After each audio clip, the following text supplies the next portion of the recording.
찬양의 가사처럼 성령의 불이 임해야 인간의 양심이 살아나고 죄와 거짓 또 악함을 깨닫고 회개할 수가 있습니다. 지금 이 시대의 가장 큰 문제점은 죄를 지어도 죄가 죄인지를 모르는 시대가 됐다는 것이죠.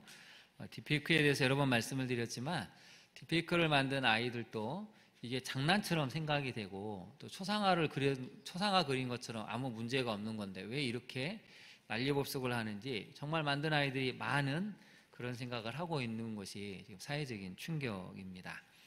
죄가 죄로 인식되어야 회개할 수 있고 더 나은 세상을 만들 수가 있는데 사회가 점점 더 양심이 마비되어 가고 문화적인 도덕적인 여러 가지 가치관이 흔들리다 보니까 무엇이 옳고 그른지를 분별하기 어려운 시대가 됐습니다. 오늘의 이 찬양처럼 성령의 불이 임해야 우리가 더 깨닫게 되고 진리 가운데 갈 수가 있고 이 진리의 빛을 온 세상에 비출 수 있다는 것이죠. 우리 옆에 분에게 한번 그렇게 인사해 보실까요? 우리 성령의 불을 받읍시다. 한번 인사해 보시죠. 우리 성령의 불을 받읍시다. 네, 여러분 성령의 불을 받으셔야 됩니다.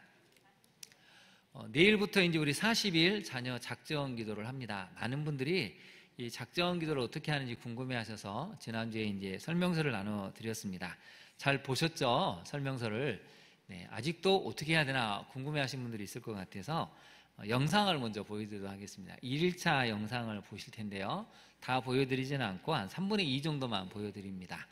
근데 이제 여기 보시면 자녀라고 이제 색깔이 표시된 부분이 있습니다. 거기에다가 여러분 자녀 이름을 넣으셔도 되고 사실은 이 기도 유튜브를 보실 때 소리내서 따라 하시는 게 제일 좋습니다. 소리내서 따라 하시다가 자녀 부분만 여러분의 자녀 이름을 넣어도 되고 손자 손녀 이름을 넣으셔도 됩니다. 잠깐 한번 영상을 보시겠습니다.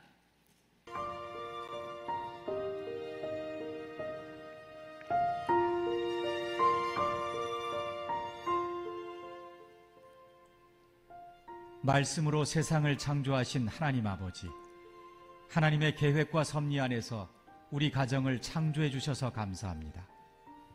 또한 우리 자녀를 통해 위대한 하나님의 창조 질서를 이어가게 해 주셔서 감사합니다. 하나님 아버지, 제가 처음 가정을 이루던 그날의 두렵고 떨리는 마음을 회복해 하옵소서. 처음 부모가 되던 그날의 눈물과 기도도 기억해 하옵소서. 나의 가정과 자녀는 하나님의 뜻대로 이루신 하나님의 작품임을 잊지 않게 하옵소서. 나의 공로나 의지가 아닌 오직 하나님의 은혜와 섭리 안에서 주어진 선물이며 하나님의 뜻을 이 땅에 이루어가는 거룩한 공동체임을 마음판에 새기며 살게 하옵소서. 사랑의 하나님, 에덴 동산에서 인류의 첫 가정이 받았던 시험과 도전을 여전히 지금 우리 가정도 자녀도 매일 맞닥뜨리며 살아갑니다. 어떠한 어려움과 시련 속에서도 이 가정을 지킬 힘을 주시고 선물로 주신 자녀를 주의 교양과 훈계로 양육할 지혜를 허락해 주옵소서. 네, 여기까지만 보여드리는데요. 왜 다 안 보여드렸냐면 오늘 다 보여드리면 나 1일차 했어. 그래서 이제 모레부터 해야지. 또 이렇게 생각하시는 분이 혹시라도 계실까봐 예, 맛만 보여드렸습니다.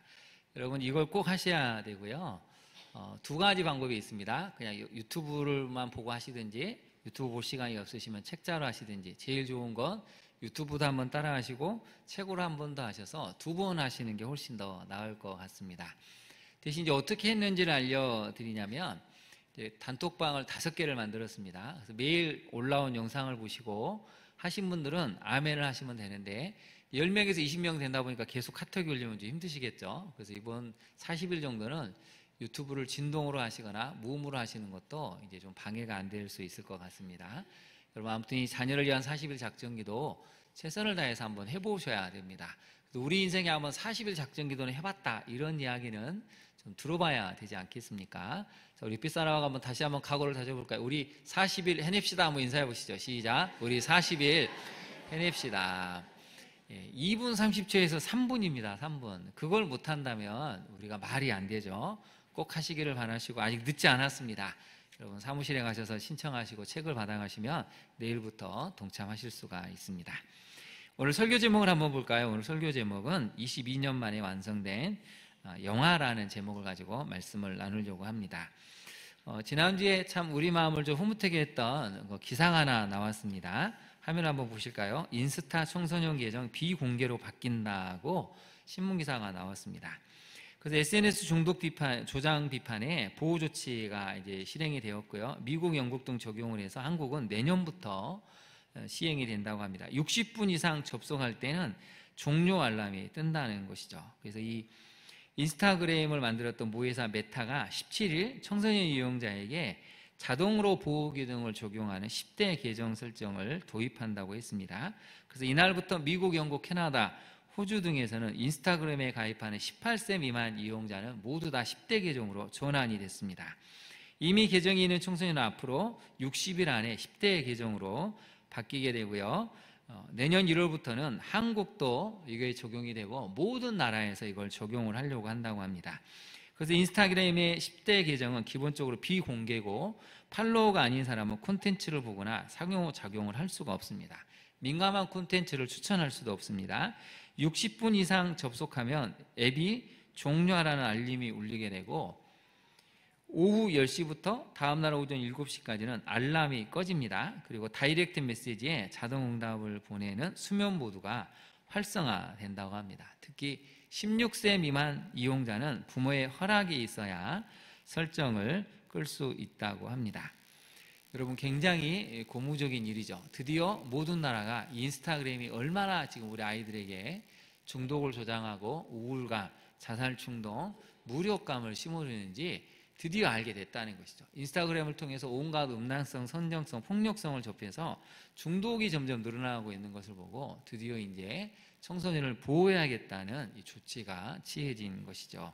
한편으로는 다행이라는 생각도 들면서 또 한편으로는 이게 과연 얼마나 실효가 있을까는 많이 우려가 되는 현실이기도 합니다. 디페이크로 인해서 많은 이제 이 강사들이 학교에 가서 강의를 하고 있는데요. 중요한 강의 내용 중에 하나가 뭐냐면 여기에 나와 있는 친사회적인 능력을 길러야 한다는 것입니다. 근데 여러분 친사회적 능력에는 몇 가지 요소가 있는데 한번 볼까요? 정직, 약속, 용서, 책임, 배려, 소유입니다.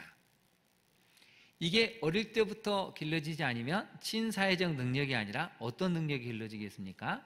반사회적 능력이 길러진다는 것입니다. 여러분 저도 지난주에 참 어디를 갔다가 이 이제 한 만 돌 지난 정도밖에 안 된 아이가 벌써부터 스마트폰을 막 두들기는 모습을 보고 얼마나 마음이 아팠는지 모릅니다. 3대가 함께 모이는데 카페에서 아무도 말을 하지 않습니다. 할머니도 손자도 손녀도 딸도 부모도 아무도 말을 하지 않고 커피가 나올 때까지 스마트폰을 들여다보는 시대가 됐습니다. 여러분 이게 건강한 사회가 절대 아닙니다. 이렇게 나라가 되면 여러분 10년 후에 우리나라는 어마어마한 폭력과 차별과 분노 조절을 하지 못해서 어마어마하게 곳곳에서 싸움이 일어나는 그런 사회가 우리 사회가 될 수 있다는 경고음이 이미 곳곳에서 울려 퍼지고 있습니다. 대표적인 예가 교제폭력이죠. 헤어지자고 하니까 물론 속상하고 울 수도 있고 싸울 수도 있지만 그걸로 며칠 지나면 이제 감정을 정리하고 추스려서 가는 게 인간의 기본 정서인데 요즘 애들은 참지를 못합니다. 네가 나를 거절해? 때리기도 하고 심지어는 살인까지 저지르는 무서운 일이 일어나는 것이죠. 감정을 조절하는 법을 배워본 적이 없기 때문이죠. 그래서 이번에 인스타 계정, 이 청소년 계정을 비공개로 바뀐다는 것은 우리에게 시사하는 바가 큽니다. 그래서 여러분 그런 유명한 문장이 있지 않습니까? 아무것도 하지 않으면 아무런 일도 일어나지 않는다. 같이 한번 읽어볼까요? 시작. 아무것도 하지 않으면 아무런 일도 일어나지 않는다. 여러분 맞지 않습니까? 아무것도 하지 않으면 아무런 일이 일어나지 않습니다. 그럼 성경을 여러분 읽어보십시오. 성경은 곳곳에서 하나님은 일어나라, 행하라, 걸어라고 말씀하십니다. 성경은 처음부터 끝까지 도전하는 영역에 대해서 하나님이 말씀하고 계시죠. 아브라함한테 너는 너의 고향 친척 아비집을 떠나라고 말씀하셨죠. 아브라함이 아무런 일도 하지 않았으면, 행동하지 않았다면 아무것도 일어나지 않았겠죠. 행동했기 때문에 아브라함이 믿음의 조상이 될 수 있었습니다. 여러분 이제 우리 교회가, 부모가, 우리 교사들이, 우리 성가대가 정말 해야 될 영역이 너무나 많습니다. 우리 항종직분자들이 무언가를 해야 될 때가 되었다는 것이죠. 여러분 우리 교회 10년을 내다보십시오. 우리 교회 10년 후는 어떻게 될 건가, 20년 후는 어떻게 될 건가를 고민하고 준비하지 않으면 괜찮겠지, 좋아질 거야 하다가 어느 순간 무너지는 모습을 발견할 수도 있습니다. 그래서 여러분 지금은 비상 상황입니다. 정말 깨어서 기도해야 되고 우리의 전체적인 패러다임을 바꾸지 않으면 우리 교회는 지금의 모습처럼 가겠지 하는 생각을 하고 계시겠지만 그럴 일은 별로 일어나지 않을 겁니다. 정말 긴장하셔야 되고 10년을 내다보고 목숨 걸고 다음 세대를 지키는데 총력을 기울여야 우리 교회가 존속이 되고 하나님 은혜를 경험할 수 있다는 것을 잊지 않으시면 좋겠습니다. 이제 너무 소두가 길어지는데요. 본론으로 한번 들어가 볼까요? 오늘 본론은 지난주에 이어서 계속해서 여호사밧과 아방의 모습입니다. 여러분 영화를 좋아하십니까? 저도 영화를 엄청 좋아합니다. 제가 주로 좋아하는 장르는 어드벤처 영화입니다. 모험하는 영화, 그 다음에 탐정 영화, 스릴러, SF 판타지 이런 걸 좋아합니다. 물론 무술 영화도 좋아하는데요. 근데 여러분 영화를 보다 보면 흥행하는 영화도 있고 흥행에 실패하는 영화들도 있습니다. 영화가 흥행하기 위해서는 많은 요소가 필요합니다. 대표적으로 탄탄한 스토리를 갖춘 각본, 대본이 필요하죠. 뛰어난 감독, 명망 있는 감독이 또 있어야 됩니다. 당대를 뒤흔들게 하는 유명한 배우들을 섭외를 해야 됩니다. 주연이고 조연이고 명망 있는 사람들을 섭외할 때 이미 반 이상은 흥행에 성공했다는 보증수표로 생각할 정도로 유명한 배우 섭외는 굉장히 중요하죠. 또 연출도 중요하고 막대한 제작비도 중요합니다. 관객의 허를 찌르는, 요새 가장 드라마나 영화에서 중요한 것은 결말입니다. 결말이 해피엔딩이냐 새드엔딩이냐 열린 결말이냐, 허를 찌르는 반전을 굉장히 중요하죠. 그래서 영화의 결말이 다가올수록 입단속을 시키는 경우가 많지 않습니까? 허를 찌르는 결말을 위해서 얼마나 많은 사람들이 마지막 결말을 놓고 고민하는지도 모릅니다. 이런 여러 요소들이 적절하게 배치될 때 영화는 흥행에 성공할 수 있습니다. 그런데 막상 뚜껑을 열어보니까 평단의 혹평도 있을 수 있고 관객의 애면도 올 수 있고 정말 뛰어난 작품인데도 별로 시장성이 없다고 판단되었는지 사람들이 등을 돌리면 그 영화는 개봉을 했더라도 흥행에 실패를 하고 맙니다. 흥행에 참패를 겪을 수도 있죠. 그래서 오늘 본문의 아방 이야기를 영화에 비춰서 생각해보고 한번 묵상해 보려고 합니다. 여러분 이걸 한번 상상력을 발휘해 보실까요? 아방 이야기를 하나님이 만드셨는데 제작 기간은 22년이 걸렸습니다. 주연은 아방이고 조연은 여호사밧과 미가야 선지자, 또 곳곳에 등장하는 많은 신하들, 군대들, 백성들의 모습이 등장을 합니다. 22년에 걸쳐서 영화가 완성이 됐는데요. 영화의 결말은 아방의 죽음으로 끝이 나게 됩니다. 근데 여러분 우리가 영화를 보다 보면 답답할 때가 있잖아요. 저런 고구마 같은 전개, 저런 고구마처럼 답답한 인물을 보고 있노라면 막 속이 터져서 영화를 못 보겠다고 하는 사람들도 가끔 나오지 않습니까? 오늘 본문이 거기에 대한 이야기를 하고 있습니다. 우리 첫 번째로 한번 살펴볼까요? 첫 번째 메시지입니다. 선택과 결정의 순간에 신앙의 강건함이 있어야 하나님을 기쁘시게 할 수 있습니다. 여러분 이제 길라 나못을 치기로 아방과 여호사밧 왕이 결의를 했습니다. 근데 여호사밧 왕이 뭔가 마음이 찜찜했습니다. 이건 좀 아닌 것 같은데. 그래서 하나님께 묻기를 청했죠. 오늘 본문을 한번 보실까요? 그래서 오늘 본문을 보시면 4절을 한번 보시면 이렇게 물어보죠. 이스라엘 왕에게 이렇게 말합니다. 먼저 여호와의 말씀이 어떠하신지 오늘 물어보소서. 그래서 여러분 먼저와 오늘이 굉장히 중요한 단어입니다. 내 계획, 내 뜻, 모든 것이 다 외적으로는 완벽하게 이걸 해도 됩니다. 예스라고 할지라도 먼저 해야 될 일은 하나님께 물어봐야 된다는 것입니다. 하나님 이게 맞습니까? 근데 언제 물어봐야 되죠? 오늘 물어봐야 됩니다. 아니 어제 물어봤는데요? 아니 바빠서 내일 물어볼게요. 그게 아니고 오늘 지금 물어봐야 된다는 것이죠. 여러분 신앙생활은 항상 두 가지를 기억하십시오. 먼저 하나님의 뜻을 물어봐야 되고 지금 오늘 물어봐야 한다는 것입니다. 그래서 이렇게 아방에게 요청을 하니까 또 아방도 내심 뭐라고 거절은 할 수 없고 그래 하나님의 뜻은 또 혹시 뭐 다른 데 있지 않을까? 그래서 이제 선지자를 불러 모았는데요. 여러분 한번 볼까요? 5절을 보시면 이스라엘 왕이 이 선지자 몇 명을 모았습니까? 400명을 모았습니다. 얼마나 빨리 모았는지 기다렸다는 듯이 400명이 쫙 등장합니다. 이 400명은 여러분 여러 가지 의미를 갖고 있습니다. 북이스라엘도 남유다도 하나님이 통치하시는 신정 국가입니다. 아무리 이세벨이 우상숭배를 조장하고 우상숭배를 장려를 해도 북이스라엘 백성들의 그 무의식에 남아있는 하나님에 대한 두려움만큼은 떨쳐낼 수가 없습니다. 너무 우상숭배를 강조하다 보면 역풍을 맞을 수가 있기 때문에 통로를 하나 딱 만들어 놓은 것이죠. 문을 하나 열어 놓은 것입니다. 그래, 하나님도 섬겨라. 그래서 바알과 아세라 선지자만 있는 게 아니고 하나님을 믿고 예언하는 선지자 400명도 있다는 것을 보여주는 것이죠. 근데 여러분, 이 400명의 선지자는 철저하게 아방만을 위해서 존재하는 선지자입니다. 아무래도 이세벨이 암묵적으로 굉장히 압박을 했을 것입니다. 하나님의 뜻이 중요한 게 아니고 누구의 뜻이 중요한지 살펴보라고 암묵적으로 협박도 하고 회의도 하고 또 그만큼 많은 것을 보상을 해줬겠죠. 그래서 여러분, 이 거짓 선지자들이 10년, 20년째 하나님의 이름을 빙자해서 예언했는데 아방 입장에서는 너무 잘 나갑니다. 나라도 나름대로 튼튼해졌죠. 그리고 부강해지고 있죠. 별로 걱정 근심도 없습니다. 아프거나 뭐 병든 것도 없고. 그래서 너무 잘 되니까 얼마나 쾌재를 불렀겠습니까? 그래서 이 400명을 불러서 물어봤습니다. 여러분 5절을 보시면 이렇게 물어봤죠. 우리가 길라나못에 가서 싸우랴 말랴, 싸우는 게 좋겠니?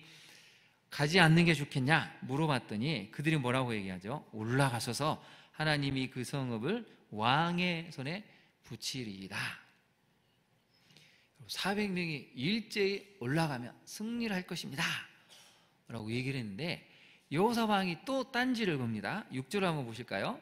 여호사밧이 또 마음이 뭔가 불편합니다. 그래서 이 외에 우리가 물을 만한 여호와의 선지자가 여기 있지 아니합니까? 거기다 한번 동그라미를 쳐보시죠. 이 외에, 이 사람들 말고 다른 사람은 없습니까? 그래서 이제 등장하는 사람이 미가야라는 선지자인데 7절을 한번 보십시오. 이렇게 얘기합니다.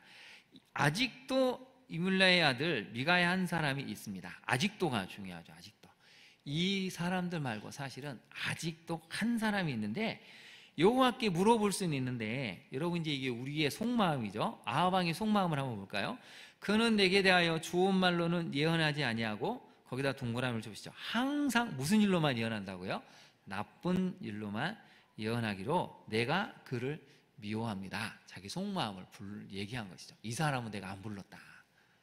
이 사람 부르면 10년, 20년 동안 내내 안 좋은 얘기만 했다는 거죠. 회개하십시오. 당신 심판받습니다. 이렇게 가면 심판을 당하게 되고 멸망합니다. 하도 안 좋은 얘기만 하니까 이 사람은 내가 아예 상종을 안 하려고 하고, 심지어는 어떻게 한다고요? 미워한다는 것입니다. 여러분 곁에서 매번 충고를 하는데 10년, 20년 동안 안 좋은 것만 얘기하면 여러분 그 사람이 믿겠습니까? 좋겠습니까? 당연히 밉죠. 근데 여러분 사실은 그건 미가야 입장에서는 살리려고 하는 것인데 아하방 입장에서는 듣기 싫다는 것이죠. 그래서 여호사밧 왕이 또 말합니다. 7절을 보니까 왕은 그런 말씀을 마셔서, 아니 그래도 우리가 그 사람 이야기는 들어봐야 됩니다. 그래서 불렀더니 아니나 다를까 안 좋은 예를 했습니다. 왕은 이 전쟁에 나가면 죽습니다. 반드시 죽게 되고 전쟁에서 패배하게 되고 많은 백성들이 죽고 다치면서 돌아오게 될 것입니다 라고 예언을 했습니다. 자, 여러분 이제 결정을 해야 되죠. 400명은 올라가십시오. 여러분 3번이나 이야기를 하죠. 다시 한번 볼까요? 5절에 보니까 올라가셔서 하나님이 그 성읍을 왕의 손에 붙이겠습니다. 그래서 이제 두 번째 이 미가야 선지자가 올 때까지 기다리는데, 그때 여러분 10절을 한번 보실까요? 그나아나의 아들 시드기야는 철로뿔들을 만들어 가지고 이렇게 또 예언을 합니다. 하나님이 이걸 만들라고 하셨습니다. 철로뿔들을 만들어 가지고 여호와께서 이같이 말씀하시기를 왕이 이것들로 아람 사람을 찔러 진멸하리라 하셨습니다. 여러분 잘 보십시오. 5절에도 400명은 하나님이 이렇게 말씀하셨습니다. 10절에도 여호와께서 이렇게 말씀하셨습니다. 11절에도 보면 여러 선지자들도 그와 같이 예언해서 이렇게 말하죠. 여호와께서 그 성읍을 왕의 손에 넘기실 것입니다. 400명도 하나님의 이름으로 예언을 했습니다. 신탁을 말했고 미가야도 와서 하나님의 이름으로 신탁을 했는데 결과는 이쪽은 승리, 이쪽은 패배, 죽음입니다. 자, 여러분이라면 누구 말을 들어야 되겠습니까? 우리는 정답을 아니까 한 명이요 하겠지만 여러분 이게 그렇게 간단한 게 아닙니다. 근데 여기서 우리가 한 가지 더 고민해야 될 부분은 그러면 왜 여호사밧은 미가야의 말을 안 들었을까요? 여호사밧이 계속 찜찜하지 않습니까? 그래서 이외에 다른 선지자는 없습니까? 아직도 다른 사람은 없을까요? 왕은 그런 말씀을 마시고 데려와야 됩니다. 그래서 미가야 선지자가 심판과 멸망을 얘기했으면 가지 않아야 되는데 놀랍게도 어찌된 일인지 침묵하고 전쟁터로 나갑니다. 여기에는 세 가지 이유가 있습니다. 첫 번째는 차마 사돈 아방 앞에서 이건 아니죠. 이건 노가 틀림이 없으니까 가면 안 됩니다. 말하기가 어렵습니다. 왜요? 나도 왕이지만 사돈도 북이스라엘 왕입니다. 신하들이 있고 백성들이 있는데 그 앞에서 노라고 말하면 얼마나 사돈의 입장이 난처하게 되고 사람들 보기에 두 사람 사이가 안 좋구나, 힘싸우기를 하고 있구나, 힘교리를 하고 있네, 이런 오해가 있을까 봐. 또 며느리가 있는데 그래도 며느리 입장을 생각하면 노라고 말하기는 상당히 어려웠죠. 두 번째는 400명이나 되는 거짓 선지자들이 위세등등하게 반드시 승리한다고 말을 하니까 설마 이건 그럴 수도 있지 않을까? 이 설마라는 생각이 올라왔다는 것이죠. 마지막 세 번째는 지금 여러분 백성들이 다 와 있습니다. 여러분 한번 볼까요? 27절에 보시면 미가야가 이렇게 얘기합니다. 너희 백성들아 다 들을지어다 라고 하는 것은 지금 많은 백성들이 와서 신탁을 들으려고 길을 쫑긋 세우고 있습니다. 내 남편이, 내 아버지가, 내 아들이 전쟁터에서 나가는데 죽어서 올지 다쳐서 올지 살아서 올지 궁금합니다. 그래서 이 신탁은 너무나 중요한 자리인데 지금 400명은 뭐라고 얘기합니까? 다 막 흥분해가지고 나가십시오, 승리는 반드시 따는 것입니다 하는데 한 명만 딱 와가지고 아니요, 다 죽을 수도 있습니다, 아방 당신 죽습니다 라고 하면 무슨 일이 생기겠습니까? 완전히 찬물을 끼얹고 분위기가 싸해지겠죠. 지금 간절한 열망을 갖고 있는 이 백성들의 기대를 눈앞에서 여호사밧에게 아니요 라고 말하기는 어렵다는 것이죠. 그래서 결국 여호사밧은 어떻게 됩니까? 인간적인 체면과 사람들의 시선에 대한 두려움, 신앙이 연약함으로 인해서 결국 잘못된 결정을 따르고 만다는 것이죠. 여러분 이건 놀라운 이야기인데요, 사람은 듣고 싶은 것만 들으려고 하는 마음이 있습니다. 예레미야 선지자가 결국 나라가 패망하고 이제 남아있는 남유다 백성들이 우왕좌왕 혼란하고 있을 때 예레미야에게 요청을 합니다. 기도해 달라고. 당신이 기도해서 응답을 받으면 그게 어떤 것이든지 간에 우리는 당신의 기도 응답에 순종하겠다라고 하는 이야기가 예레미야에 나오는데요, 제가 한번 말씀을 읽어드릴게요. 한번 화면 한번 띄워주실까요? 이 말씀을 보시면 같이 한번 보겠습니다. 예레미야 42장 20절에서 21절 말씀인데요, 너희가 나를 너희 하나님 여호와께 보내며 이르기를 우리를 위하여 우리 하나님 여호와께 기도하고 우리 하나님 여호와께서 말씀하신 대로 우리에게 전하라, 우리가 그대로 행하리라 하여 이렇게 요청을 했다는 것입니다. 예레미야 선지자가 기도하고 3일 후에 하나님의 응답을 받았는데요, 무슨 말씀이신지 우리는 따르겠다 했는데 예레미야가 알려주니까 안 된다고 했습니다.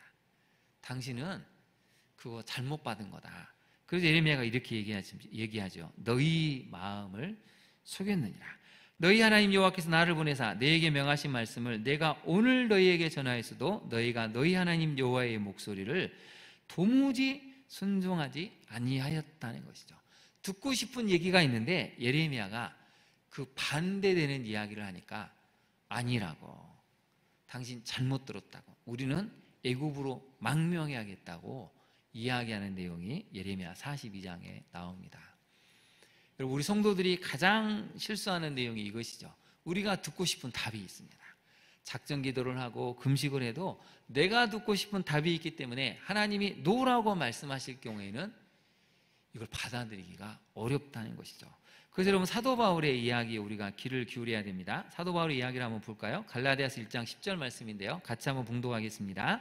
이제 내가 사람들에게 좋게 하랴 하나님께 좋게 하랴 사람들에게 기쁨을 구하랴 내가 지금까지 사람들의 기쁨을 구하였다면 그리스도의 종이 아니니라. 사도 바울의 신앙의 기준은 딱 한 가지입니다. 사람을 기쁘게 할 것인가 하나님을 기쁘게 할 것인가. 사람에게 기쁨을 구했다면 그리스도의 종이 자기는 아니라고 이야기할 정도로 하나님만을 바라보며 달려왔다는 것이죠. 여러분 적용을 한번 해볼까요? 결정과 선택의 순간에 나에게 있는 여호사밧 왕의 모습은 무엇입니까? 결정을 해야 되고 선택을 해야 되는데 사돈의 눈치가 보이고 백성들의 시선이 느껴지게 되고 400명이 너무 강하게 얘기하니까 설마 그럴 수도 있지 않을까? 이런 여호사밧 왕의 모습이 우리에게 있지는 않냐는 것이죠. 어떻게 해야 노라고 말할 수 있는 신앙의 강건함을 형성할 수 있을까요? 여러분 만약에 하나님의 뜻이 분명하다면 여러분 선언하셔야 됩니다. 이거 하나님의 뜻이 아니라서 노입니다. 하나님의 뜻은 노라고 말씀하셨습니다. 이렇게 말할 수 있는 신앙의 강건함이 있어야 되죠. 연습을 한번 해볼까요? 노라고 말하기를 굉장히 어려워하시죠. 저를 한번 따라해 보시죠. 기도해 봤더니 하나님께서 노라고 말씀하셨습니다. 네, 여러분 그렇게 말씀하실 수 있으십니까? 네, 그렇게 말을 해야 될 때는 해야 된다는 것이죠.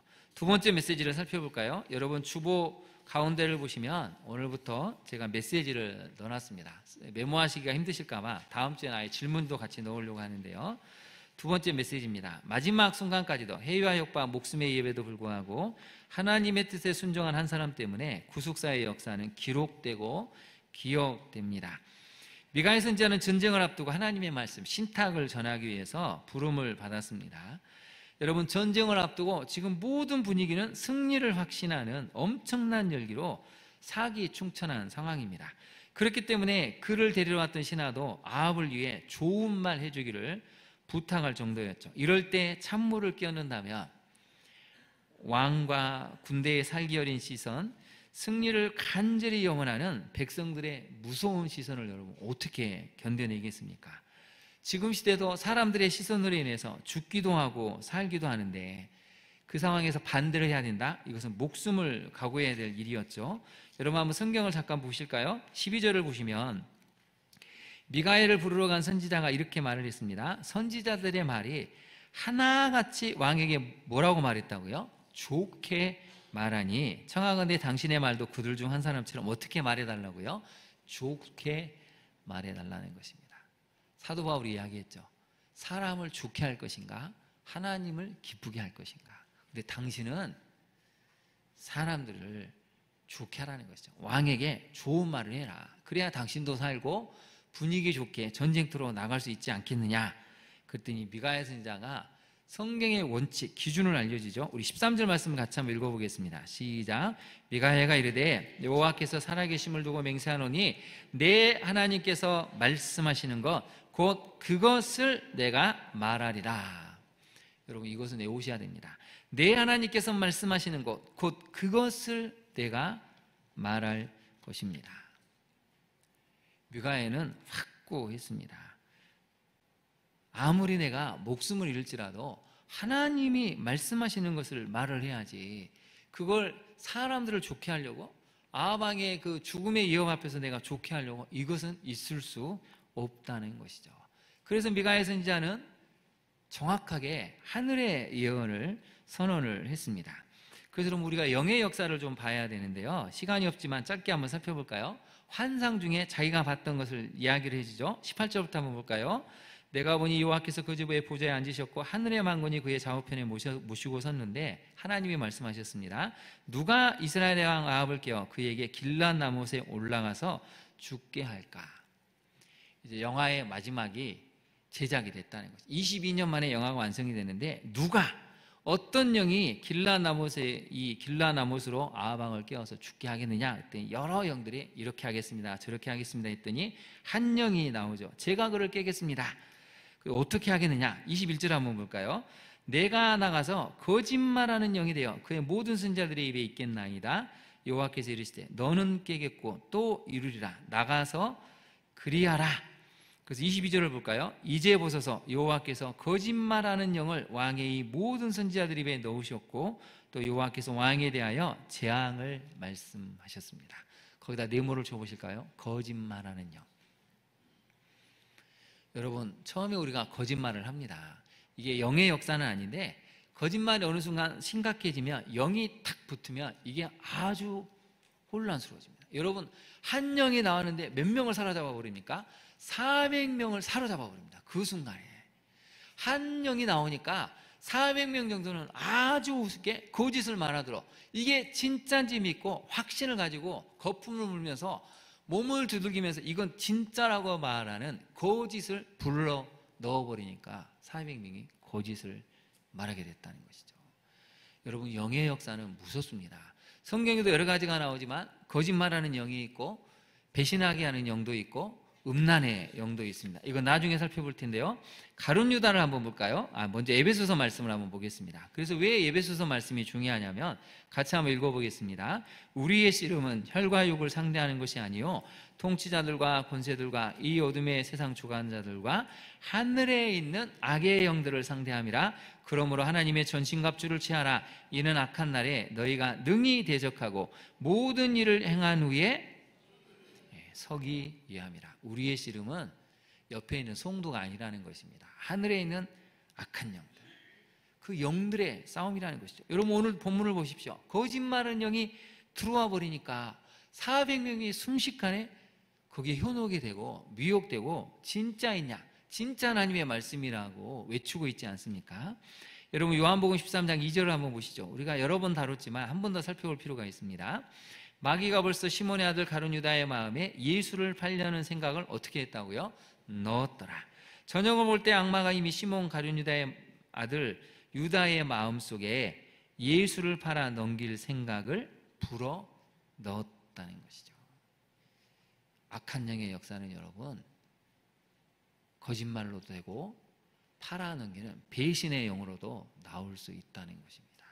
왜 우리가 말씀을 묵상하고 기도해야 됩니까? 이게 영의 역사인지 아닌지를 분별을 못하면 헷갈린다는 것이죠. 그래서 여러분, 성경이 왜 이 이야기를 하냐면 사람을 치료할 때 세 가지 영역에서 치료를 해야 됩니다. 신체적인 영역이 있고 정신적, 심리적인 영역이 있습니다. 그래서 정신과 의사를 만나고 상담을 받아야 될 영역이 있는데 문제는 세 번째입니다. 영적인 게 결합이 되면 아무리 심리적인 상담을 하고 치료를 해도 이게 나을 수가 없습니다. 왜요? 이건 영의 역사이기 때문이죠. 오늘 본문이 거기에 대한 것을 이야기를 하고 있습니다. 중요한 것은 미가야는 하나님의 뜻에 순종하는 그 한 사람이었기 때문에 구속사의 역사가 기록이 되고 이 한 사람이 기억이 됐다는 사실이죠. 적용을 한번 해볼까요? 여러분, 회의와 협박 또는 체면과 눈치 때문에 사람들의 시선을 두려워하고 있지는 않습니까? 하나님의 구속사를 잇는 부모로서 자녀들에게 같이 한번 읽어볼까요? 어떤 기록과 기억을 물려주고 있습니까? 우리가 미가야처럼 그 한 사람이 되어야 한다는 것입니다. 구속사를 잇는 그 한 사람으로서 은혜의 기억, 은혜의 기록을 물려줘야 한다는 것이죠. 마지막을 한번 살펴볼까요? 마지막 메시지입니다.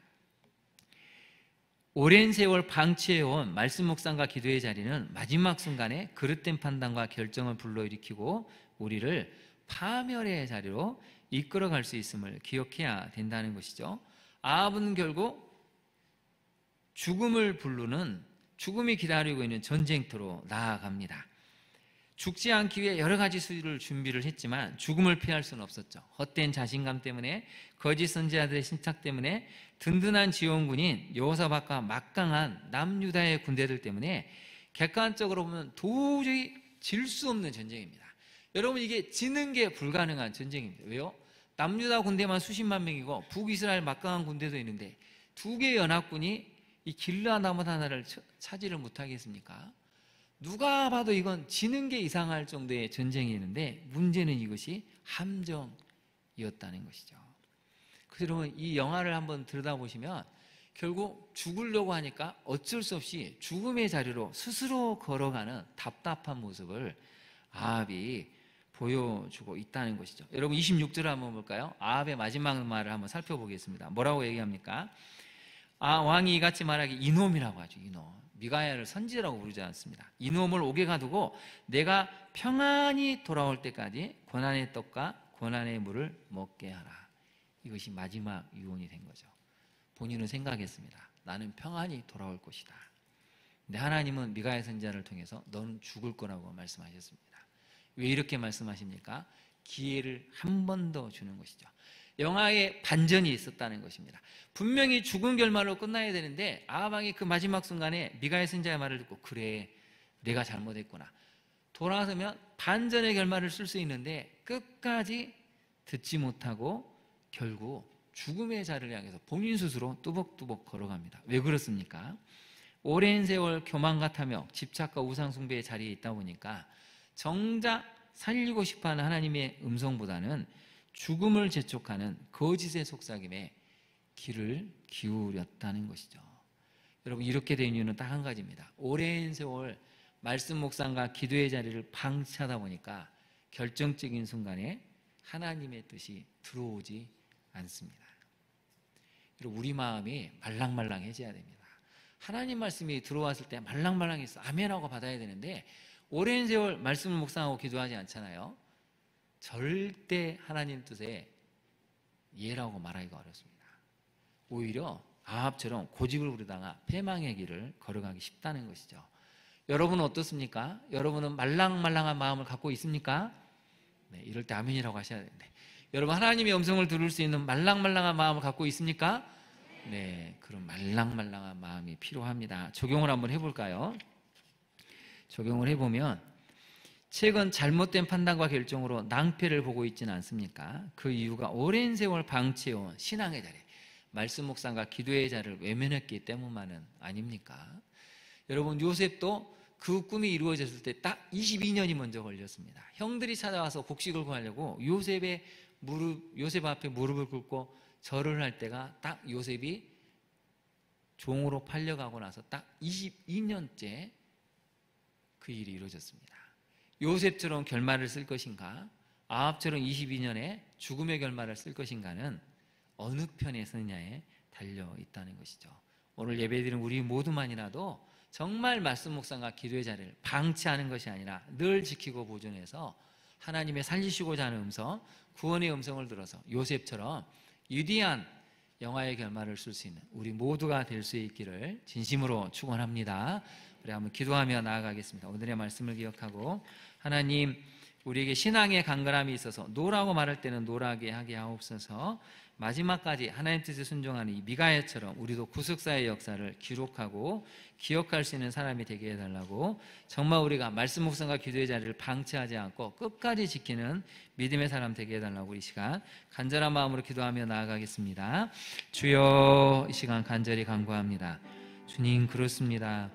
우리는 살아가면서 사람들의 눈치를 봅니다. 체면을 따집니다. 여러 가지 상황 때문에 우리는 어떻게 할 수가 없어서 절망과 낙심, 한숨을 쉬며 무기력한 채 끌려가고 있는 게 얼마나 많은지요. 오늘의 말씀을 기억하고 마지막 순간까지도 하나님의 뜻에 순종한 한 사람 때문에 구속사의 역사를 기록하고 기억할 수 있음을 깨달아 우리가 미가야 같은 한 사람이 되게 하옵소서. 비워놓았던 방치했던 말씀 묵상의 자리, 기도의 자리에 서서 하나님의 뜻을 분별하고 순종하여 요셉과 같은 위대한 결말을 쓸 수 있는 우리가 되기를 원합니다. 우리 인생에 늘 반전을 허락하시고 구원의 기회를 주시기 위해서, 그래도 아합 왕을 살리시기 위해서 미가야 선지자를 보내셨는데 듣지 못했던 아합 왕의 고집이 우리의 고집이 될까 두렵습니다. 주여, 들을 수 있는 마음을 주옵소서.